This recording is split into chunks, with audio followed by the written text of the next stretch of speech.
¿Qué tal? Saludos, buenas noches y bienvenidos una semana más a nuestro programa de debate de tertulia sin ruido de fondo.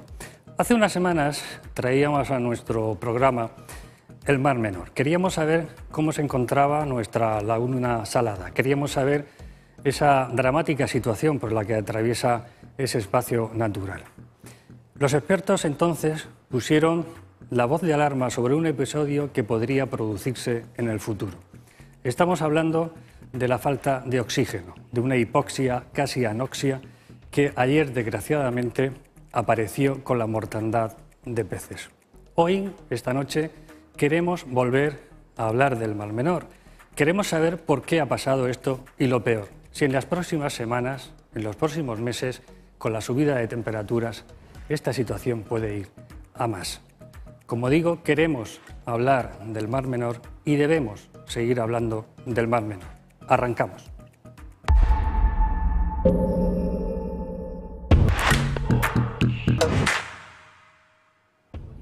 Bueno, pues esta noche nos acompañan 4 invitados sobre los que queremos hablar, como les decía al principio, sobre ese episodio desgraciado que ocurrió ayer en la zona de la ribera del Mar Menor con la mortandad de peces. Esta noche nos acompaña Miguel Ángel Ruiz, periodista de La Verdad. Buenas noches. Buenas noches, Manuel. Nos acompaña también Emilio María Dolores, portavoz del Comité Científico del Mar Menor. Buenas noches. Buenas noches, Manuel. Nos acompaña también Pedro García, de ANSE. Buenas noches. Hola, buenas noches. Y nos acompaña también Carlos Sala, secretario de la Cofradía de Pescadores de San Pedro del Pinatar. Hola, buenas noches. Buenas noches y muchas gracias por acompañarnos. La pregunta, desgraciadamente, la primera pregunta es muy fácil y se la voy a lanzar a Emilio. ¿Qué fue lo que ocurrió ayer exactamente con esa mortandad de peces en el Mar Menor? Bueno, lo que pasó ayer es una muerte anunciada, ¿no? Realmente, desde el Comité de Asesoramiento Científico y desde el Comité de Seguimiento del Mar Menor, pues ya se llevan semanas diciendo que la carga de nutrientes que tiene el Mar Menor es elevadísima, concretamente pues de nitrógeno y de fósforo. Eso está facilitando desde hace unas semanas, que es visible y conocido por todos, unas proliferaciones de ova que, siendo habituales en el Mar Menor en esta época del año, este año han sido absolutamente desproporcionadas en comparación con años anteriores. Esa ova este año además tiene la particularidad de que mayoritariamente es una alga que se llama Chaetomorpha linum, que es lo que habitualmente la gente conoce como cabello de ángel. Este tipo de alga solamente era visible años antes en la zona de la ribera interna. Normalmente en la manga apenas se veía este tipo de alga. Este año la distribución está siendo tremenda en toda la laguna. Es una alga de ciclo muy corto que muere con facilidad, ¿no? Cuando muere cae al fondo, cuando cae al fondo como rica en materia orgánica se incorpora al sedimento y eso hace que la demanda química de oxígeno, o sea, el oxígeno que el sedimento, los millones y millones de bacterias que están descomponiendo esa materia orgánica, pues requieran muchísimo oxígeno y literalmente lo que hacen es secar. Empiezan a consumir el oxígeno desde la parte inferior del fondo hacia arriba y generan zonas en principio hipóxicas con un nivel de oxígeno bajo, entre 2 y 4 miligramos litro, que dependiendo de la especie puede afectarle en mayor o en menor medida, pero eso luego todavía se lleva al extremo y vamos a zonas ya anóxicas con niveles de oxígeno por debajo de los 2 miligramos litro y ya esa es una zona fuera del confort de la mayor parte de las especies y es una zona que en muchos de los casos ya implica muerte pues, de vertebrados. Me gustaría saber, Carlos, como secretario de la Cofradía de Pescadores, evidentemente todo esto os afecta a la hora de las capturas, a la hora de vuestra economía. ¿Cómo está el sector encajando este problema, no ya de la mortandad, sino todo lo que está ocurriendo en el Mar Menor en los últimos años? ¿Cómo os afecta? Ahora mismo el sector pesquero del Mar Menor está sobreviviendo, ¿vale? El pescador lo tiene en la sangre, va a seguir luchando, pero se le ve también desesperanzado. Por ejemplo, ahora mismo el 1 de mayo empezó la campaña del langostino, una campaña que, valga la redundancia, esperan como agua de mayo. Habitualmente unos 30 barcos se dedican a esta pesquería, pues desde que empezó únicamente 9 barcos están trabajando en ella. En el mismo periodo, desde el 1 de mayo hasta el 18 de mayo de 2021, las capturas eran de 1.500 kilos de langostino. A día de hoy se han pescado 25 kilos en total. 25 kilos. Se nota bastante la reducción. Además, esto tiene un efecto multiplicador porque es empleo, es economía de los pescadores, es economía también de los restaurantes y al final es economía también del turismo. Correcto, aparte también pues la mala prensa que tiene ahora mismo el Mar Menor también repercute en las especies comerciales. Por ejemplo, la ley de oferta y la demanda, cuanto menos langostino hay, el precio sería más elevado. Actualmente no, con el poco langostino que hay, el precio es bastante bajo, porque la gente no termina de fiarse del pescado del Mar Menor. O sea, es que hemos hablado, has dicho, de 1000 y pico kilos. 1500 kilos a 25. En los primeros 15 días de 2021, de mayo, y los primeros 15 días de 2022, de lo que llamamos de campaña, 25 kilos. Pedro, como tú creo que además esta mañana has estado en la zona, ¿cómo está? ¿Cómo te la has encontrado? Bueno, el Mar Menor presenta desde hace unas pocas semanas una situación muy parecida, independientemente de que se pueda estar trabajando en la retirada de la ova que comentaba Emilio, independientemente de que hay un esfuerzo también por parte de la flota pesquera en retirar una cierta cantidad de este alga que prolifera con tanta rapidez, pero la situación es muy preocupante, ¿no? Yo creo que incluso los más pesimistas, que durante todos estos años hablábamos de lo que podría ocurrir en el Mar Menor si no se tomaban las medidas adecuadas, no pensábamos o no queríamos pensar que tan pronto, en el mes de mayo, pudieran empezar a producirse situaciones de falta de oxígeno, aunque sean más o menos localizadas, ¿no? Entonces la situación es muy grave porque el problema no está solo en que haya ocurrido esa mortalidad, sino que en general la situación de las orillas de la laguna,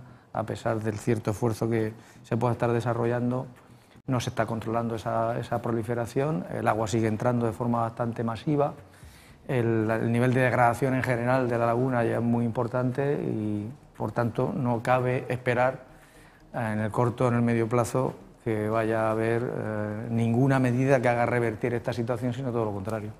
Miguel Ángel, tú llevas muchísimos años en el periódico La Verdad haciendo información relacionada con el medio ambiente y siguiendo muy de cerca también el Mar Menor.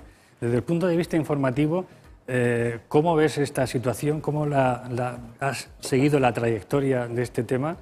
¿Y qué sensación tienes a la hora de que se estén o no tomando medidas para solucionarlo? Sí, bueno, esta es una gran historia, pero yo creo que es la historia que los periodistas no queremos contar.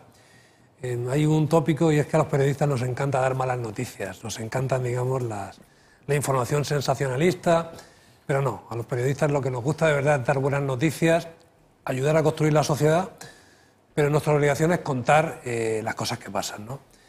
Y el Mar Menor es una historia dramática, es una historia, como comentaba Emilio al principio, es una muerte anunciada, que se ha precipitado en los últimos años, pero que tanto los científicos como las organizaciones ecologistas, como ANSE, y plataformas ciudadanas, y en general cualquier persona que está en contacto frecuente con el Mar Menor viene advirtiendo o dando voces de alerta desde hace muchísimos años.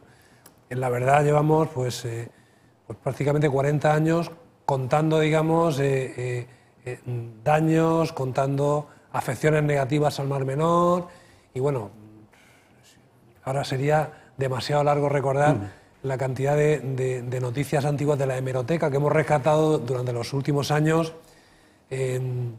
hablando, digamos, de lo mal que estaba el Mar Menor, de lo que había que hacer, de los planes de saneamiento, de las normativas ambientales. Y efectivamente el Mar Menor pues reventó de alguna manera hace justo 6 años. Fue, digamos, todavía en primavera, pero en junio de 2016, cuando estalló la primera sopa verde, ¿no?, que le llamamos, y a partir de ahí, digamos, estamos prácticamente a diario dando información del Mar Menor. Es un reto para los periodistas, para la prensa local, para los periodistas ambientales también, porque es un asunto de cierta complejidad técnica. Estaba Emilio comentando la diferencia entre la anoxia, entre la hipoxia, la cantidad, digamos, de oxígeno por litro de agua. Todos nos hemos acostumbrado a manejar los parámetros del Mar Menor, la concentración de clorofila, el oxígeno, la turbidez, la transparencia. Y después de tantos años, o de los 6 años de información, digamos, ya muy concentrada, muy densa y muy intensa, pues cunde cierto cansancio en los periodistas, porque parece que estamos contando la misma historia una y otra vez, ¿no? Efectivamente, cuesta entender que 6 años después de que estallara, digamos, el Mar Menor con esa sopa verde, estemos, no sé si igual, pero casi peor que hace 6 años, ¿no? La verdad es que es un problema acumulado durante décadas, no es algo que sucediera hace 6 años, sino que simplemente colmó, digamos, el vaso del Mar Menor. Y la verdad es que es un gran reto para los medios de comunicación contar esto, contarlo bien, de forma responsable y, bueno, aunque sea desde el punto de vista de la información, de aportar conocimiento, pues poner también nuestro grano de arena. Emilio, los medios de comunicación, los regionales básicamente, podemos, como dice Miguel Ángel, aportar nuestro grano de arena, pero ¿sería conveniente o es conveniente y necesario que este tema del Mar Menor trascienda también las fronteras de la región, incluso a nivel de medios de comunicación? Porque esto no es un problema doméstico. O sea, los problemas del Mar Menor es un problema medioambiental de una magnitud tremenda que necesitamos hablar de un problema nacional. Sin duda, cuando un ecosistema tan importante como el del Mar Menor se daña, ¿no?, y sufre, como es la situación actual, es un problema de todos los españoles, ¿no? No es un problema que tenga un municipio concreto o que tenga una región en particular. Al final del ecosistema vivimos todos porque somos parte de él y por lo tanto tendría que haber una mayor sensibilización, pues, a nivel de toda la población española. Es cierto, y yo coincido totalmente, ¿no?, pues con lo que comenta Miguel Ángel, que al final pues esto genera cansancio, pero no por eso significa que sea menos importante, ¿no? Esto es como una carrera de fondo, ¿no?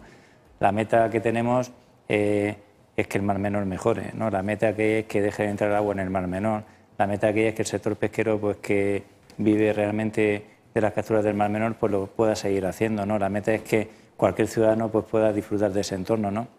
Entonces yo creo que en esa misión, en esa visión, que es un poco la que tenemos que trasladar, pues todos tenemos que seguir trabajando, ¿no? Y para mí uno de los principales éxitos sería lograr que el Mar Menor se dirigiera bajo una buena gobernanza. Claro, porque aquí, Carlos, ese cierto cansancio que vosotros lo sufrís además en el día a día cuando salís a fanear, lo importante es que quien no se tenga que cansar sean los políticos, porque al final esta es una historia que tienen que solucionar la gente que nos gobierna, tanto la administración regional como la nacional. ¿Hay que exigirle responsabilidades a los políticos en este tema? Correcto, hay que exigirle cada uno en sus competencias, tanto al gobierno regional como al gobierno central, y también dentro de lo que está en la mano del ciudadano a pie, también la sensibilización social, ¿vale? Todos podemos colaborar en que el Mar Menor progresivamente no, iba a decir vaya mejor, no vaya peor, ¿vale? Aunque el principal paso lo tienen que dar ambas administraciones, ¿vale? Ponerse de acuerdo, olvidarse de los colores y centrarse en salvar nuestra laguna. Pedro, ¿tú crees que ese acercamiento entre ambas administraciones se está produciendo de verdad? Porque ayer, con este episodio de mortandad de peces, pues veíamos otra vez un cruce de acusaciones entre la administración regional, la nacional, el pim-pam de siempre, ¿no? Parece que ahí no avanzamos, ¿no?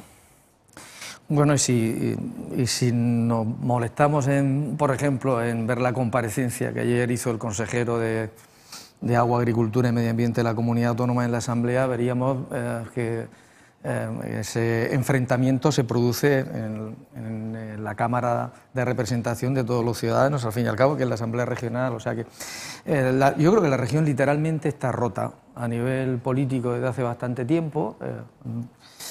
Nosotros hemos intentado todos estos años no hacer ciertas interpretaciones políticas o no entrar en ciertos debates políticos que creíamos que no nos corresponden, pero yo sinceramente creo que lo que está ocurriendo en el Mar Menor le está ocurriendo pues porque hay principalmente una administración autonómica que ha estado mirando para otro lado durante muchísimo tiempo. En fin, a veces aburre recordar que ha habido consejeros de medio ambiente, el que ha estado durante varios mandatos, Antonio Cerdá, que han negado un año sí y otro también que el Mar Menor tuviera problemas de contaminación y llegada de aguas, o si llegaban esas aguas no estaban especialmente contaminadas, o esa contaminación no afectaba especialmente al Mar Menor, o no afectaba especialmente a la pesca. cuando había mucha gente que decíamos lo contrario, y en la situación actual, o en ese cambio que se produce a partir del año 2016, en que divulgamos el vídeo de la sopa verde, recuerdo que en el año 2016 nos acompañó al Mar Menor la entonces consejera de Medio Ambiente, Adela Martínez Cachá. Anteriormente ya habíamos llevado al Mar Menor, recuerden, en el año 2014 a directores generales de Medio Ambiente y de Medio Natural. Y desde entonces, desde el 2016 hasta ahora, hemos intentado, por diversas vías, que se aprueben medidas efectivas para que eso revierta. Entonces, yo creo que el grado de responsabilidad de las administraciones no es el mismo. Efectivamente, el Mar Menor al final tiene un alcance nacional y un alcance internacional. Nosotros hace 20 años que pedimos a la Unión Europea que, como la administración autonómica no actuaba, se obligara a la administración autonómica a actuar.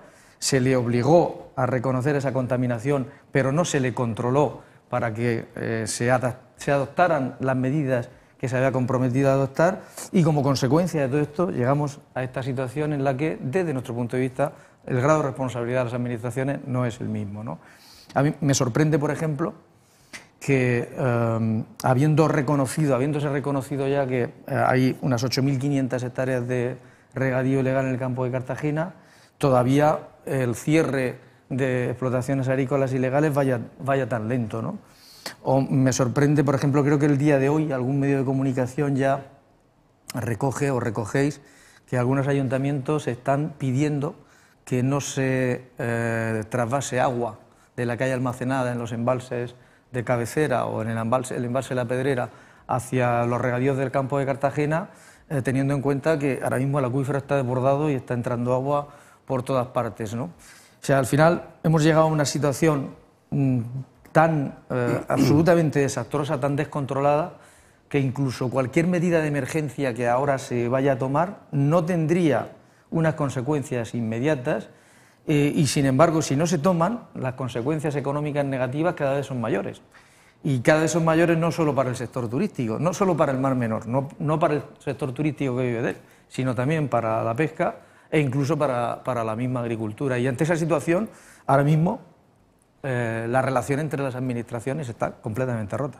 Claro, porque además, Emilio, parece que el diagnóstico está claro. Es decir, parece que todos coincidimos en saber por qué está así el Mar Menor en los últimos años, ¿no? Pero sí, a mí me gustaría saber si desde ese año 2016, 2017, que es cuando empieza el episodio más negativo, al día de hoy se han tomado un par de medidas, 3 medidas muy concretas que hubieran podido o hayan podido evitar lo que está pasando ahora. Bueno, la principal causa, ¿no? Y eso hay un clamor absoluto dentro del mundo técnico-científico y de los distintos funcionarios de la consejería, es la entrada de agua. La entrada de agua ahora mismo que está habiendo por la Rambla del Albujón y las que pueden estar habiendo a nivel subterráneo por el Cuaternario, obviamente están cargadas de nutrientes porque el acuífero, ¿no? Obviamente el Cuaternario tiene una carga de nutrientes muy elevada, ¿no? Fruto, ¿no? Pues de malas praxis, ¿no? Durante mucho tiempo, y eso ha conllevado pues, a esa situación actual. Esas entradas masivas de agua se están facilitando ese caldo de cultivo. Estamos hablando que los aforamientos que hace la Dirección General del Mar Menor, los niveles de nutrientes a nivel de nitrógeno, de nitratos concretamente, estamos hablando de valores medios del entorno a los 150 miligramos litro. Eso, para que nos hagamos una idea, sería imposible verterlo al Mediterráneo. La Directiva Marco del Agua te prohíbe hacer vertidos al Mediterráneo con más de 50 miligramos litro, es decir, que sería un agua, ¿no? Que habría que desnitrificar a priori para poder verterla a cualquier mar, y el Mar Menor también lo es. Los niveles de fósforo pues también son elevados, nos estamos moviendo en valores medios de unos 0,8 miligramos litro, y ambos factores son los que facilitan, ¿no? Junto a otros, ¿no? Adicionales, esos niveles eutróficos que hay. Entonces, la primera medida, sin duda, más importante que habría que hacer ahora mismo, y en eso comparto también lo que dice Pedro, que esto no se corta de inmediato, me refiero a la degradación que tiene el Mar Menor, porque los sistemas biológicos son inerciales y por lo tanto no es un freno de mano como un coche, no, que lo paramos donde queremos y cuando queremos, sería cortar esa entrada de agua. Hay que pensar que este año, y esos son datos que los reporta el SAID de la Confederación Hidrográfica del Segura, han entrado más de 5,8 hectómetros cúbicos de agua. Es cierto que este año ha sido particularmente lluvioso, pero conviene recordar que durante todo el año 2021, que obviamente llovió menos, durante todo el año ya entraron 4,4, o sea, en 4 meses y medio ya ha entrado un hectómetro más de agua, ¿no?, que el año Pero, Emilio, 2021. ¿técnicamente es posible tomar la decisión hoy y decir mañana ya no hay más vertidos en la Rambla del Albujón? ¿Eso No. técnicamente es posible? Técnicamente es viable, pero posible para mañana no. La Confederación anunció estos días atrás que ha vuelto a poner en marcha el bombeo de la Rambla, está a un nivel muy bajo. Hablaban de que el caudal que ahora mismo pueden estar retirando es de unos 80 litros por segundo, más o menos. Esta mañana mismo, nada más que hay que entrar al site y mirarlo, estaban saliendo 420 litros por segundo en la Rambla del Albujón. Eso es, no insisto, la principal medida. ¿Se puede hacer de hoy para mañana? No. El colector norte necesita una serie de reparaciones pues, para que pueda llevar el bombeo al máximo de su intensidad, que en ese caso estaremos hablando de unos 200 litros por segundo, y cualquier litro, obviamente, que se quite de ese caudal continuo que tiene en el Mar Menor, pues contribuye, ¿no?, a que el perjuicio no sea tan grave. Hay otras actuaciones que se han puesto en marcha, ¿no?, que el Comité Científico también las valoró en su día, pues de mejores prácticas a la hora de los usos agrícolas, de limitaciones que en principio todas vienen contempladas en la ley del Mar Menor. Pero bueno, el tema, no, yo creo que no soy tan pesimista en ese sentido como Pedro. Creo que de las hectáreas de regadío ilegal, por la información que nos llega a nosotros, ya se está actuando, tanto por parte de la Confederación como por parte de la Consejería. Es un tema escalonado, pues porque primero la Confederación quita o cierra, ¿no?, esos pozos ilegales o evita, ¿no?, que las personas que no tienen derecho de agua la puedan estar utilizando, y luego esos expedientes pues pasan a la Consejería, pues para que la Consejería haga los expedientes, ¿no?, administrativos de restitución de esas parcelas en su estado original.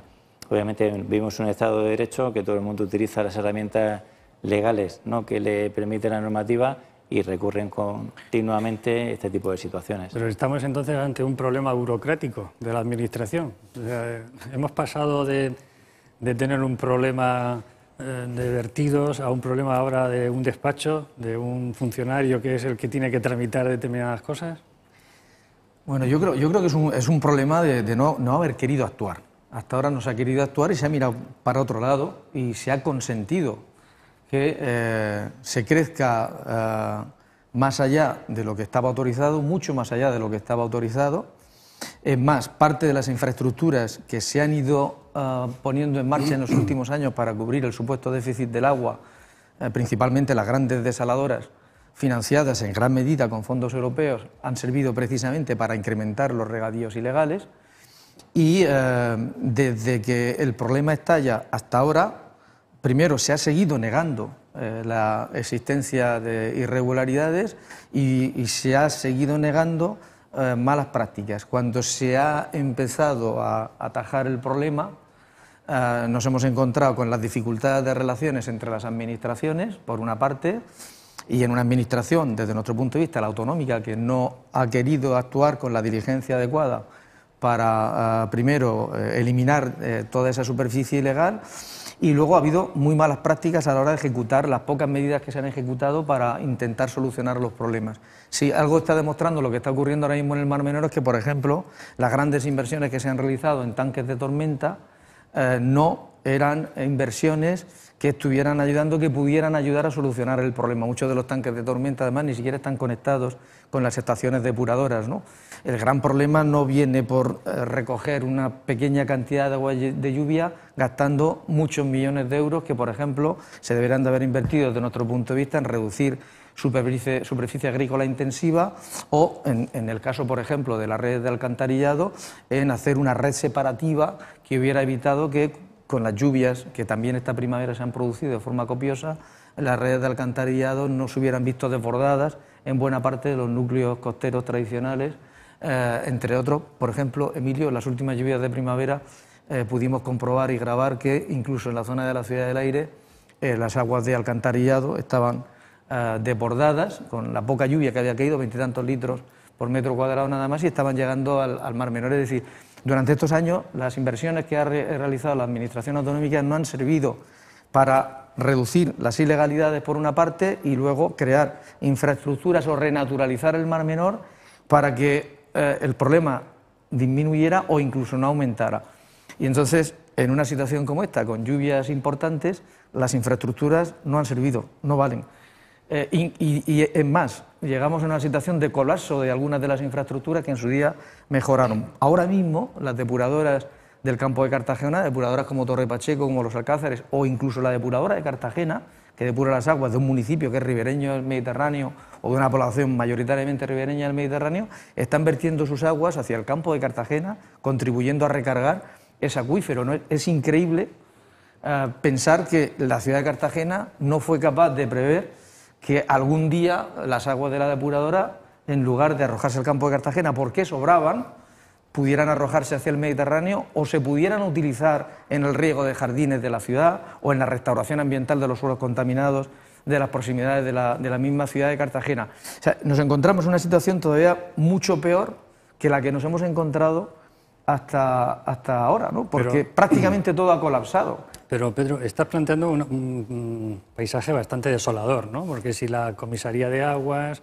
si la Confederación Hidrográfica, si la Consejería de Agricultura... Y aquí al final, Miguel Ángel, parece que nadie ha hecho su trabajo. Sí, y al margen de eso, yo tengo la sensación de que hay tantos organismos administrativos competentes que no sé si se tapan, se solapan unos a otros y como hay digamos, un diferente color político entre la Administración del Estado y la Administración regional y obviamente hay un desencuentro político que no está, digamos, que está entorpeciendo la adopción de medidas urgentes, rápidas y eficaces, ¿no?, para mejorar el Mar Menor, pero tengo la sensación de que cuando nos podemos evaluar la cantidad de organismos competentes, pues da la sensación de que si hubiera menos, a lo mejor esto sería más sencillo, ¿no? Sería más rápido y no habría tantos problemas.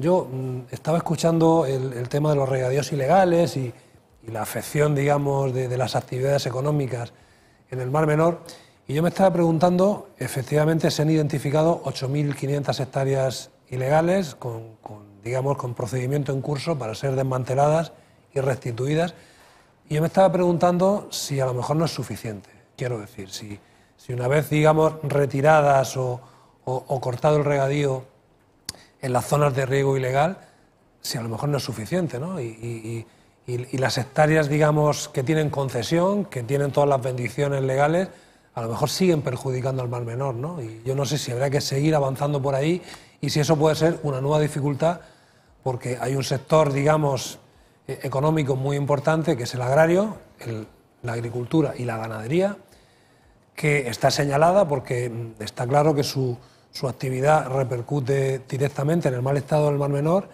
y ahí hay que tocar con cuidado, hay que tocar efectivamente con mucha cautela. Yo creo que hay que sumarlo como parte de la solución, porque no se puede ir en contra de un sector tan importante, pero ese sector tampoco puede negar ni su responsabilidad, ni puede, digamos, negarse ni poner problemas a la hora de sumarse a una gran solución donde seguramente ya la está sufriendo y van a sufrir limitaciones. Entonces yo me preguntaba si además de esas 8.500 hectáreas, pues a lo mejor, no sé si sobrarían más, si eso hay alguna manera de cuantificarlo o hay que esperar, digamos, a que se corte ese regadío, porque como decía Emilio, esto es un tema de inercia, o sea, cualquier medida que se tome hay que esperar a ver cuál es su repercusión y cómo va afectando. Emilio, te traslado la pregunta. Bueno, en el Comité de Asesoramiento Científico hay dos grupos de trabajo, uno que es el de Ecología Litoral y otro que es el de Cuenca Vertiente, que continuamente pues están recibiendo información de diferentes proyectos en el sentido de lo que comenta Miguel Ángel, sobre cómo optimizar, ¿no?, pues la agricultura desde el punto de vista del control, ¿no? Entonces, concretamente, la Universidad Politécnica de Cartagena pues tiene puesto en marcha, ¿no?, un programa que inicialmente se ha lanzado con 1.000 piezómetros, ¿no?, que se han colocado en distintas zonas del campo de Cartagena, que lo que intentan es optimizar el riego, conocer en qué momento o en qué profundidad y en qué momento la planta realmente está absorbiendo ese agua y, por lo tanto, que los lisiviados, ¿no?, las escorrencias que pueda haber hacia el cuaternario sean las mínimas posibles. Pero es curioso en este punto, en el último informe que se llevó al comité por parte de la Universidad Politécnica, en el que nos decían que a 80 centímetros, ahora mismo en muchas zonas del campo de Cartagena, estos piezómetros lo que están mostrando es saturación completa de agua sin que llegue el agua de riego. Es decir, que está habiendo ahora mismo una permeabilidad tremenda desde el cuaternario hacia la superficie, fruto pues, de esa recarga, ¿no? Pues, que estamos comentando, ¿no? Pues, durante este debate. ¿Y ese tema de los acuíferos se puede solucionar? ¿Se puede aplicar algo concreto? Como puedes aplicar, claro que se puede extraer agua del acuífero a través de los pozos que ya están autorizados o de otros que se pudieran hacer, pero el problema que tiene ese agua es que hay que denitrificarla. Ese agua tiene una carga de conductividad elevada, estamos hablando de una conductividad entre 7.000 y 8.000 microsiemens, con lo cual no vale para todo tipo de agricultura, sino que es un agua, pues, ¿no? que tiene una carga de sal importante y además tiene unos niveles de nitrato que, como hemos comentado antes, no nos permiten echarla en cualquier sitio, pues porque no podemos trasladar tampoco el problema desde el Mar Menor al Mediterráneo, ¿no? Como algunas personas proponen de decir, no, pues en vez de tirarla aquí, la vamos a tirar al Mediterráneo. El efecto, obviamente, pues sería igual de perjudicial porque estaremos saltando la normativa, ¿no? Respecto a ese límite máximo de emisión de vertido en cargas de nitratos. Entonces, soluciones tecnológicas, claro que las hay. Lo que pasa es que tienen un coste, ¿no? Y ahí es donde yo creo, ¿no? que las administraciones públicas en general pues tienen que haber sido más rápidas, ¿no? en las tramitaciones, ¿no? y haber realmente pensado en que esto podía pasar, que pueden venir años lluviosos como los que hemos tenido y eso obviamente repercute de una forma neta en el acuífero. Pedro, te voy a dar la palabra enseguida porque te veo que quieres intervenir, pero yo quiero hacer una pregunta, igual es un poco tonta, pero ¿hay algún tipo de mesa de trabajo conjunta, administración regional y central, que se reúna cada 15 días, cada mes, para hablar del Mar Menor? Sí, claro, hay un grupo interadministrativo, hay dos grupos, uno a nivel interadministrativo regional, con las distintas consejerías que trabajan en pro pues, del Mar Menor, y luego hay una mesa de trabajo que se reúne con carácter mensual entre el Estado y la comunidad autónoma. Entonces, ¿Y esa mesa, el sentido de esa mesa cuál es? ¿Avanzar en soluciones o adoptar soluciones? Debería ser un instrumento único de gobernanza, ¿no? en el que pues ambas administraciones públicas pues se dieran la mano y funcionaran pues para llevar una sola camiseta a favor del Mar Menor. ¿Y esa mesa ha tomado alguna decisión? Esa mesa ahora mismo lo que está ¿conjunta? Es recogiendo las inquietudes que tienen las alcaldías, ¿no? realmente los de los distintos ayuntamientos costeros del Mar Menor. Por parte del Estado se muestra la hoja de ruta que tiene definida en el programa de medidas prioritarias y el estado de ejecución en las que tiene cada una, y por parte de la comunidad autónoma pues se hace, ¿no? algo semejante a lo que está haciendo el Estado, ver cuáles son las líneas de actuación que está teniendo la comunidad autónoma, ¿no? y en qué nivel de ejecución se encuentra cada una. ¿Y esa mesa desde cuándo está funcionando, más o menos? Yo me he incorporado en las últimas reuniones, pero esa mesa lleva ya prácticamente un año funcionando, ¿no? y las dos figuras administrativas de mayor nivel, por decirlo de alguna manera, son el consejero de Agricultura por parte de la comunidad autónoma y el secretario de Estado por parte del MITECO. Pero me deja una duda lo que has comentado sobre algunos de los temas que trata esa mesa, que ahora están hablando de los ayuntamientos. Pero no. se supone que ya sabemos, por el tema de la Rambla del Albujón o por el tema de las hectáreas, es decir, ya sabemos temas gordos suficientemente para que esa mesa tome decisiones sobre esos temas. Al margen de que también se hable con los municipios ribereños, con la depuración de aguas, etcétera, ¿no? Pero ya teníamos un precedente para tomar decisiones en esa mesa, ¿no? Entiendo. Sin duda, sí. De hecho, las medidas, ¿no? como hemos comentado antes, el diagnóstico, fruto del cual se establece una serie de medidas, son documentos ya antiguos, ¿no? Incluso el programa de vertido cero, ¿no? que se aprobó ya hace varios años, pues contemplaba muchísimas de esas medidas. Algunas de ellas son las que se están poniendo en marcha ahora mismo. Pero es cierto que a veces por temas administrativos, ¿no? propiamente, y otras veces pues porque no se da un impulso político importante, pues los temas no siempre, ¿no? Se hacen con la celeridad que en este caso, ¿no? pues requiere. Entonces, algunas de las actuaciones que hay ahora mismo en marcha tendrían que tener un carácter de urgencia propiamente, pues para que los pasos administrativos fueran más cortos y se pudieran proponer soluciones que fueran más rápidas. Pedro, ¿no se podría aprobar un decreto ley? De esos decretos ley que se aprueban a veces en el Consejo de Ministros, por ejemplo, y de hacer, este es el decreto ley y estas son las actuaciones inmediatas y este es el presupuesto de aquí a 6 meses. Bueno, yo creo que son varias cosas, creo. Decía Emilio antes, creo que ha dicho que no era tan pesimista como yo en algún comentario. Yo, desgraciadamente, no soy tan optimista como él. Por ejemplo, en el funcionamiento de este comité, hay que recordar que la última reunión que hubo del comité, o la última reunión que hubo entre el consejero y el secretario de Estado, terminó en una nota de prensa de cada una de las administraciones, cada una por un lado, criticándose, sobre todo a partir de una primera nota del consejero en el que criticaba que el Ministerio no había aclarado nada. Entonces, yo creo que es una demostración de la falta de trabajo conjunto. No es real, hay un enfrentamiento y eso se traslada a los pocos órganos de participación. Y luego hay que recordar que el comité científico fue abandonado por, creo que recordar que 10 investigadores de como media docena de instituciones diferentes y, desde nuestro punto de vista, el llamado comité científico en realidad es un comité asesor de la comunidad autónoma que no tiene el carácter del comité científico que realmente debería de opinar con criterio científico sobre las medidas que se deberían de ejercer.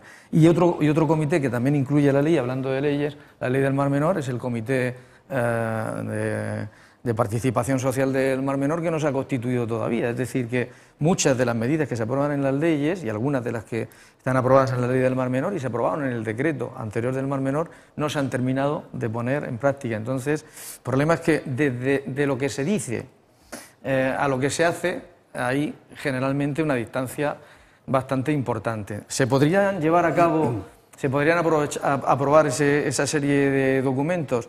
Bueno, algunos ya están aprobados. De hecho, el Estado declaró una serie de actuaciones como de emergencia, pero ahora lo que hay que hacer es concretarlas. Y luego hay unas competencias. Si la comunidad autónoma no ejerce esas competencias, si las tiene que ejercer el Estado, que es algo que parece que medio se está empezando a producir, eso, la maquinaria de la Administración requiere tiempo, es lenta, ¿no?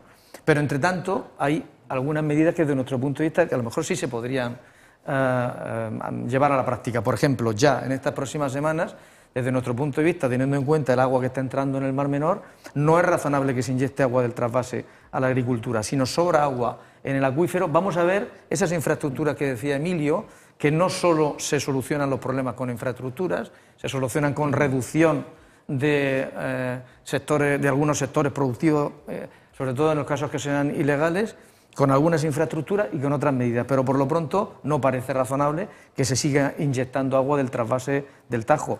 Es asombroso desde nuestro punto de vista que en los últimos meses se haya utilizado agua del trasvase en uno de los periodos más húmedos de nuestra historia y que el agua de las depuradoras depurada, pagada esa depuración por los ciudadanos y entregada gratuitamente a comunidades de regantes se esté arrojando al campo de Cartagena y contribuyendo a recargar el acuífero. Entonces tendremos que ver qué medidas son las que tomamos para captar parte de ese agua, pero no para verterla al Mediterráneo. Pero estos días decía el consejero de Agricultura y Medio Ambiente que la Confederación no estaba bombeando el agua. Aunque la Confederación hubiera bombeado el agua, los regantes no quieren el agua, tienen agua de sobra. Entonces estaría bombeando el agua para volver a arrojarla nuevamente hacia el Mar Menor, porque sobraba agua. Hay una cantidad de agua almacenada tan grande que las comunidades de regantes no quieren un agua de mala calidad, aunque sea gratis, teniendo un agua de buena calidad con la que tendrían que mezclar ese agua, ¿no? Y luego parte de las infraestructuras que tendrían que tratarlas sencillamente no existen.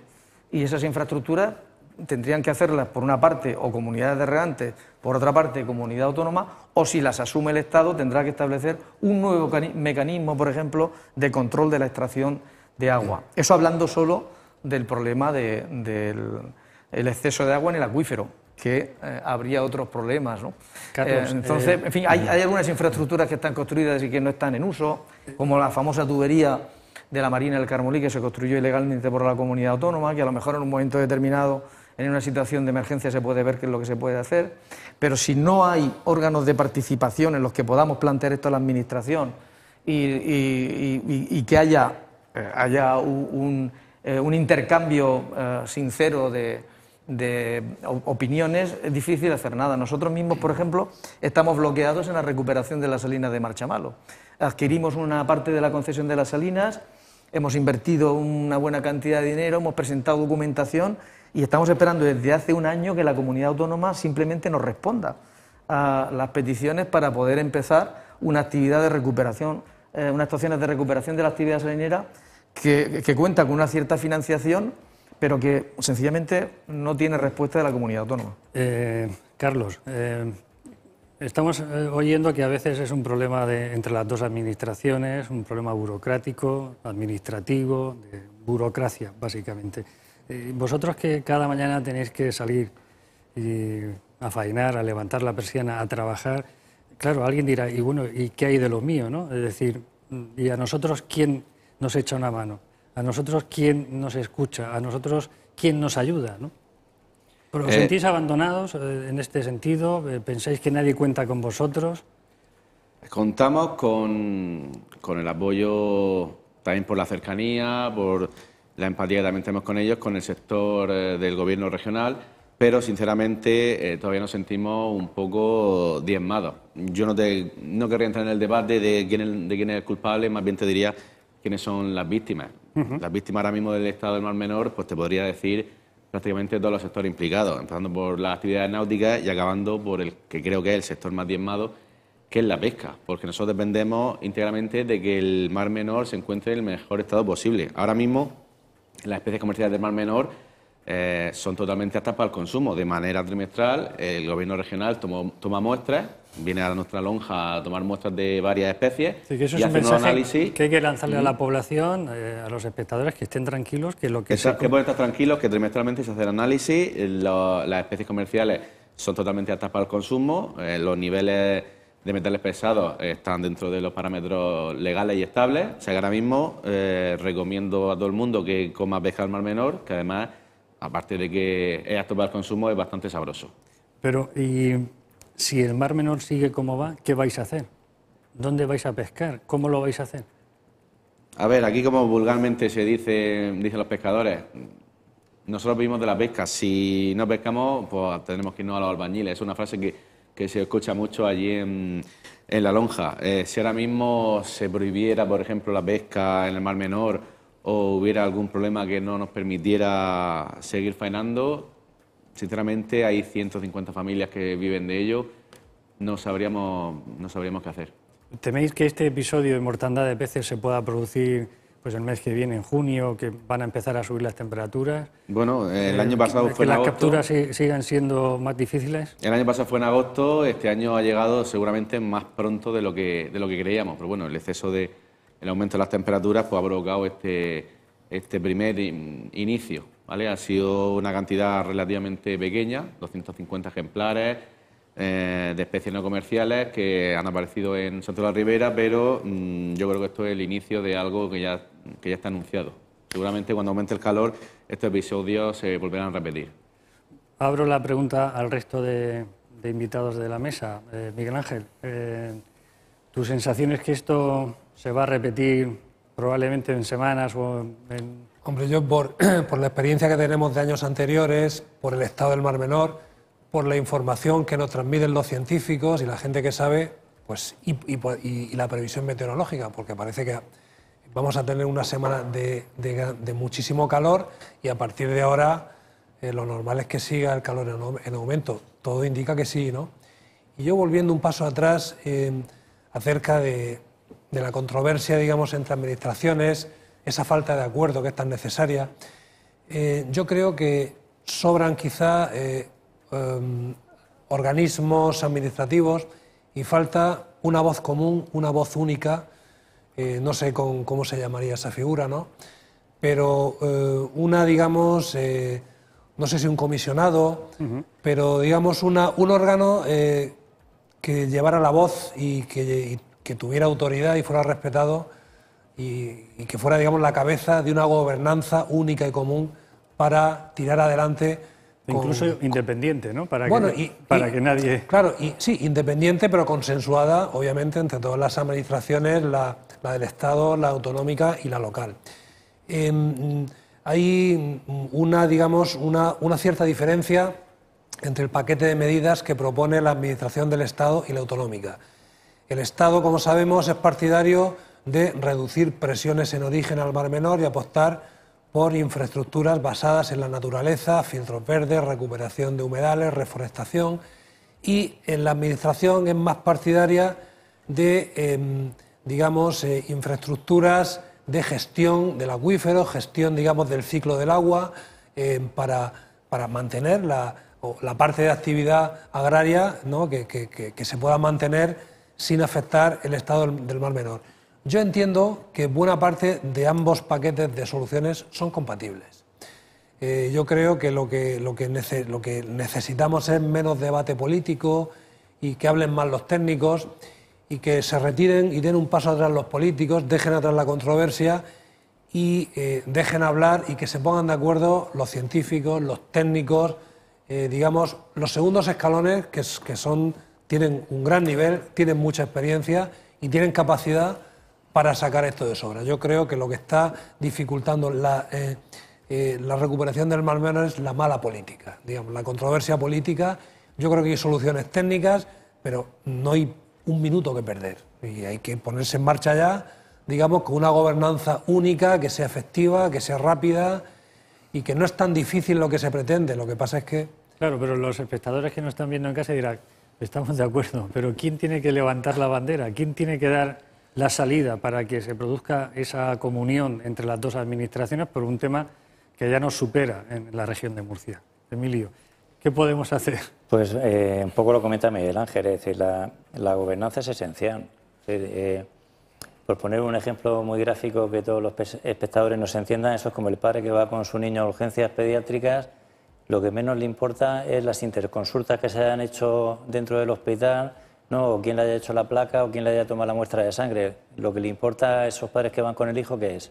El diagnóstico y luego el tratamiento. El tratamiento. Pues eso es un poco lo que está demandando la sociedad. Lo que quiere es un tratamiento que funcione, una serie de actuaciones a todos los niveles, en origen, intermedia, de interceptación de agua, que obviamente permitan una sostenibilidad de todo el entorno del Mar Menor y que el Mar Menor se recupere. Eso no es lo que la sociedad pide a gritos.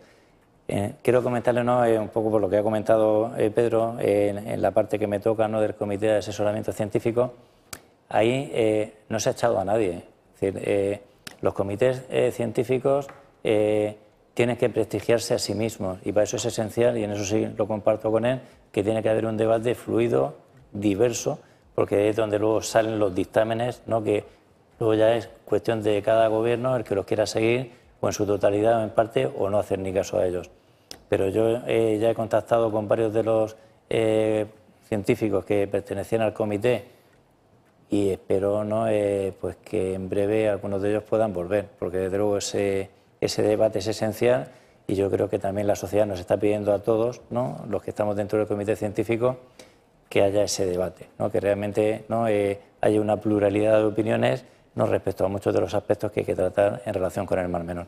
Hemos hablado de la agricultura, hemos hablado de cómo afecta a la pesca, nos hemos dejado un poco la actividad náutica, la deportiva, la del motor, que también en su momento tenía su influencia, y no hemos hablado tampoco de la presión urbanística, que también era uno de las patas que han contribuido a esta situación dramática del Mar Menor. ¿Pensáis que en este tema de urbanístico y turístico más agresivo, como el deporte náutico, sobre todo con embarcaciones a motor, por la laguna, esto ya está controlado? Está legislado, ¿no? Es decir, si uno se coge la ley del Mar Menor o se coge el decreto, el 259 del 2019, que regula el plan de gestión del Mar Menor y la franja litoral sumergida, dentro de las áreas de espacios protegidos, como son, por ejemplo, pues, los alrededores de las islas, en el Mar Menor hay limitaciones de velocidad, se está trabajando en temas de líneas de fondeo, que se están dando pasos, ¿no?, en esa línea. Con temas de motores más contaminantes, pues se va a prohibir, ¿no?, pues, que motores de 2 tiempos pues, puedan funcionar también dentro del Mar Menor. Yo creo que se va trabajando, ¿no?, de forma positiva. En esto también es un tema en el que la responsabilidad social tiene que ser importante. Es decir, yo siempre pongo de ejemplo las reservas marinas de interés pesquero, que las comentaba hace un momento también con Miguel Ángel, y es, si fuéramos nórdicos, ¿no?, por no fijarnos en una nacionalidad concreta, no tendríamos que estar gastando dinero en hacer cumplir la normativa, porque los ciudadanos seríamos lo suficientemente responsables para hacerlo.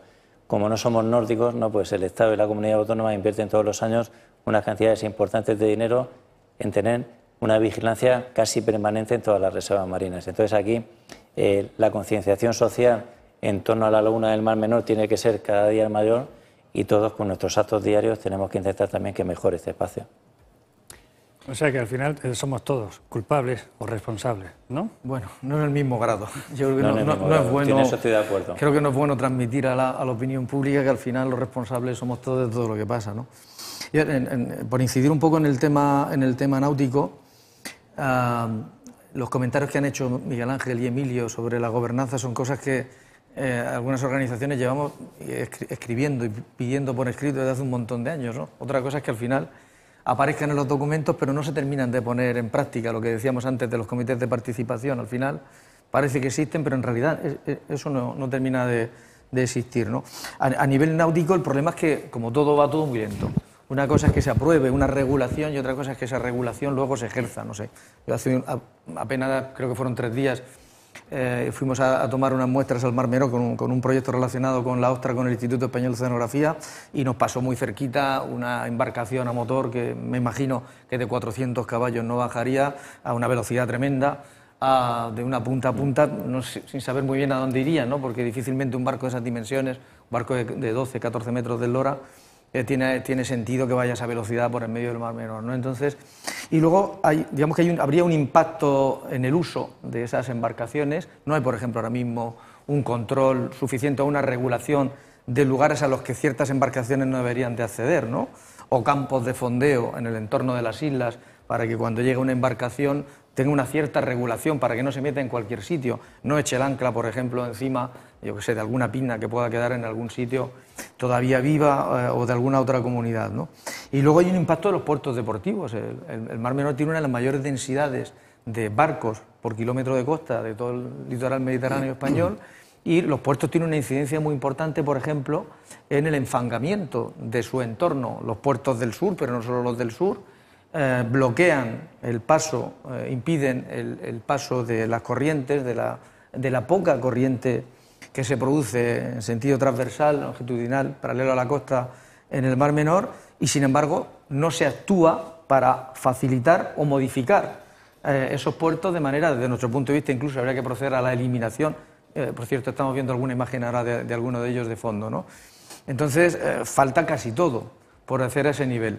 Y a nivel urbanístico, estos días estamos viendo, por ejemplo, como el Ayuntamiento de San Javier estaba tramitando una nueva urbanización, creo de 400 y pico viviendas en La Manga, ¿no?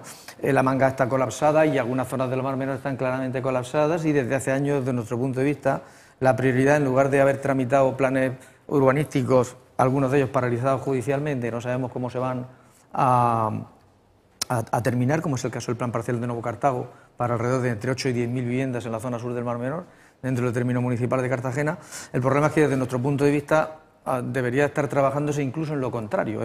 Hay que empezar a desclasificar suelo urbano en algunos puntos, y una de las propuestas que hemos hecho al Ministerio en cuanto a las prioridades del Cinturón Verde pasan precisamente por comprar algunas de estas zonas que no tienen un desarrollo urbanístico consolidado. Saldría más barato comprar que zonas que están declaradas ya urbanas, urbanizables, y confiamos en que algunas de estas zonas sean rescatadas, es decir, no sean urbanizadas en el futuro, y puedan formar parte de ese cinturón de protección que pueda tener al menos una parte de la laguna del Mar Menor. Sin olvidar, y termino, sin olvidar que hay una actuación desde nuestro punto de vista muy importante y simbólica que afectaría a un puerto deportivo, que es la restauración de la caleta del Estacio en la vertiente mediterránea, y que permitiría recuperar más de 1 kilómetro de playas para el uso público y alrededor de 20 hectáreas de arenales.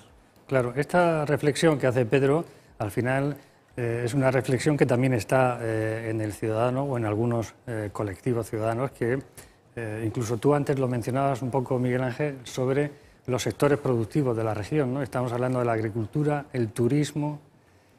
¿Qué pasa si de pronto ponemos el foco en el Mar Menor, y a partir de ahí decidimos cómo tiene que ser el turismo y la agricultura de todo el entorno del Mar Menor? Estaríamos trastocando de alguna manera dos sectores históricos. Pero yo creo que el peor negocio para todos es dejar que el Mar Menor se pudra del todo. Quiero decir, yo creo que con el shock ecológico del Mar Menor estamos descubriendo lo importante que es la naturaleza, no solo como un elemento recreativo de disfrute paisajístico, sino que es fundamental para la vida, para la economía, para la salud y para todo, ¿no? Eso tiene una importancia transversal en nuestra existencia. Y lamentablemente el Mar Menor al menos nos sirve, digamos, como un cubo de agua fría que nos tiran para darnos cuenta del desastre que supone no cuidar la naturaleza, no invertir suficientemente en la protección del medio ambiente, en que, digamos, ese tópico, ese mantra que se dice que sin ecología no hay economía. No, y es así. Yo tengo la sensación de que es ahora, a raíz sobre todo de la primavera de 2016, cuando el Mar Menor se pone verde y nos damos cuenta de que lo estamos perdiendo, yo creo que es cuando, sobre todo, la sociedad murciana empieza a descubrir el Mar Menor, a saber lo que hay y la importancia que tiene. Yo creo que hasta entonces el Mar Menor, más que un espacio natural singular en Europa, era considerado casi como un espacio recreativo y turístico, un sitio de segundas residencias donde se iba a navegar, a bañarse y en fin, a pasear, pero no se tenía la conciencia de su importancia ambiental a nivel europeo y mundial prácticamente, ¿no? Y bueno, y con el declive, la afección a la pesca, la depreciación de la vivienda, el desastre turístico, nos estamos dando cuenta de que lo que hay que proteger principalmente, al margen de cualquier sector económico en concreto, es el medio ambiente, el activo natural. Y a partir de ahí, obviamente, decidir qué importancia o qué desarrollo debe tener cada actividad. Pero que si dejamos echar a perder y no cuidamos el Mar Menor, se viene todo abajo. Estamos prácticamente ya fuera del tiempo del programa. Me gustaría una última valoración, la de Miguel Ángel, me quedo con ella en esa preocupación por el medio ambiente. Ecología es economía. Emilio, Pedro y Carlos, brevemente, ¿qué esperamos para las próximas horas, próximos días, próximas semanas con el Mar Menor? Pues no esperamos nada bueno. Es la triste realidad, ¿no? La situación ecológica es mala, ya lo hemos comentado, ¿no?, durante este debate. La temperatura va a ir subiendo, eso es un cruce muy dañino para el Mar Menor porque baja la solubilidad del oxígeno de forma natural. Más temperatura, menos capacidad que tiene el oxígeno para que de la atmósfera pase al agua o de la propia fotosíntesis pase al agua. Los nutrientes siguen entrando, ya están ahí, aunque los cortáramos hoy, como ya hemos comentado, la inercia que tiene no lo íbamos a parar en una semana, ni en 2 ni en 3. Desde el punto de vista económico, y coincido con Miguel Ángel también, es más importante gastar dinero en preservar y en proteger que en revertir, ¿no?, lo que ya hemos dañado, ¿no? Y esa tiene que ser un poco pues, la filosofía que tiene que orientar a la sociedad.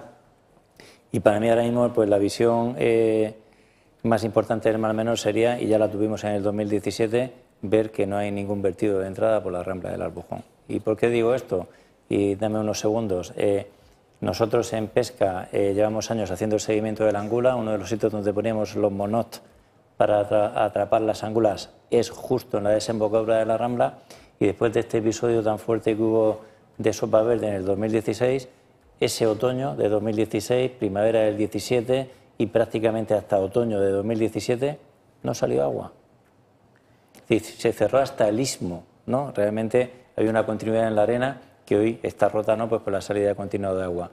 El Mar Menor empezó a mejorar, los nutrientes bajaron, pasamos de ser fósforo dependientes a ser nitrógeno dependientes. Entonces, para mí, la imagen ahora mismo más importante sería lograr que cesen las entradas de nutrientes. Pedro, muy brevemente. Sin entrar en debate otra vez. Sí, no, creo que ya lo hemos comentado en otras ocasiones. Lo que esperábamos es lo que está sucediendo, y aunque sea un poco ingenuo, a mí lo que me gustaría que ocurriera es que alguien asumiera responsabilidades. O sea, yo creo que urge un cambio y tiene que haber otras personas tirando de la recuperación del Mar Menor. Creemos que hay un bloqueo desde hace demasiado tiempo. No voy a decir quiénes deban de ser esas personas que deban de dejar su responsabilidad, pero a mí me gustaría que en los próximos días, en las próximas semanas, viéramos que hay alguien que asume responsabilidades, que se cesa a quien no ha sido capaz de hacer lo que tenía que hacer, y que otros cojan las riendas y abran a los que intentamos ayudar para que podamos colaborar en que ese cambio llegue. Carlos, cerramos contigo. Pues yo principalmente tengo miedo de que pesquerías tan históricas del Mar Menor, como pueden ser las encañizadas o las paranzas, pues dejen de tener su utilidad y al final, con el paso del tiempo, se acabe la pesca del Mar Menor. Es el mayor miedo que tenemos. ¿Qué me gustaría? Pues eso, que hubiera un diálogo, una cordialidad entre ambas administraciones, que dieran soluciones y que la gente tuviera esa sensibilización social de que esta laguna es ya no de los municipios ribereños ni de la región, es de toda España, ¿vale? Y que hay que cuidarla y que hay que mantenerla lo mejor posible. Pues con estas conclusiones, muchas gracias a todos por acompañarnos esta noche. Así lo vamos a dejar, es un clamor. Lo que hace falta sobre todo es cogobernanza, ese palabra que se ha puesto de moda hace unos años con el tema de la pandemia. En fin, lo que necesitamos es que la Administración regional y la central se sienten de una vez y tomen medidas concretas de una vez y de manera urgente. El Mar Menor lo necesita la región de Murcia, la economía de la región de Murcia, y lo necesita España. Nosotros volveremos la próxima semana con otro asunto que trataremos en Sin Ruido de Fondo. Buenas noches.